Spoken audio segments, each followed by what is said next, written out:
A lot of times people think that if you are teaching online that you cannot make reading a hands-on activity for the younger learners. And that's absolutely untrue. So what I'm going to be showing you today is how I've turned a classic phonemic awareness activity into a hands-on online activity for kiddos. So typically, if you're working with a student in the classroom, you have coins, and when you say certain sounds, they push those coins on up. I have a little boy who is immensely obsessed with robots.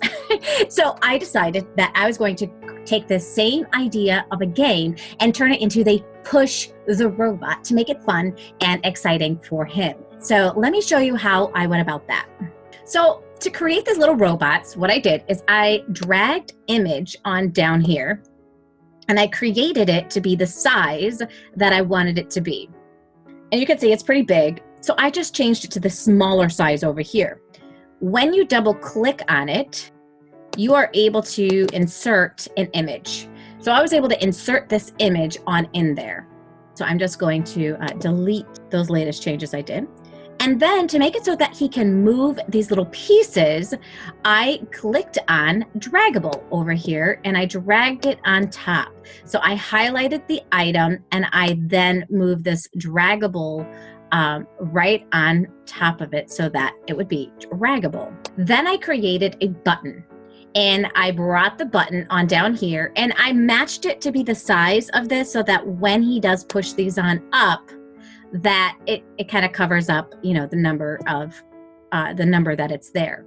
He's also having a hard time distinguishing beginning, middle, and end. So I'm hoping that by doing it this way, we're going to be able to start seeing and hearing these sounds and where they're located in the word. Are they at the beginning, the middle, and the end? So that next step is I just wanted to put a number on here so that he could see that this was. So I have taken the boob card. I've opened this inside of Microsoft Edge. And the reason why I am using Edge is because then I can also write on the screen. And this is just going to be able to allow me to use this activity in a couple of different ways. So the first thing that I want to point out is the difference between phonics and phonemic awareness. Now, typically, phonemic awareness is you can do it what we call with the lights off. So if I close my eyes and I'm thinking about sounds, I don't have to picture what those letters look like. This is an easier task than associating a shape of a letter with a sound. And so the first thing that I just want to focus on with him is the phonemic awareness. However, as time goes on, I want him also to be able to see which sound is in the middle and which sound is at the end, because he's really struggling with that piece. But if I had the word cat, I could pull on up at.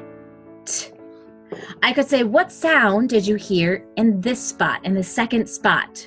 If he was struggling with it, I could assign a letter to each one, and I could write above it because I'm inside of the edge, which allows me to write on a screen. So I could write here the letters that go with it. So I could write k, and I could write at.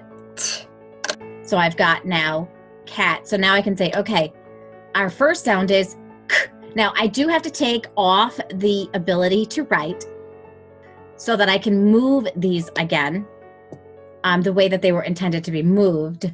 Otherwise, I'm going to continue to write on there, and that's not what I want to do. So I'm going to save my changes. Yes. And it looks like I can't really move this too much. No. So I'm back to being able to now push these in the middle. If he's still struggling, he can see that the "a" is in middle and that it's squished on in there. And it's really helpful when he loves robots. So this is just one way that you can use boom cards to make your learning with your students hands-on and fun.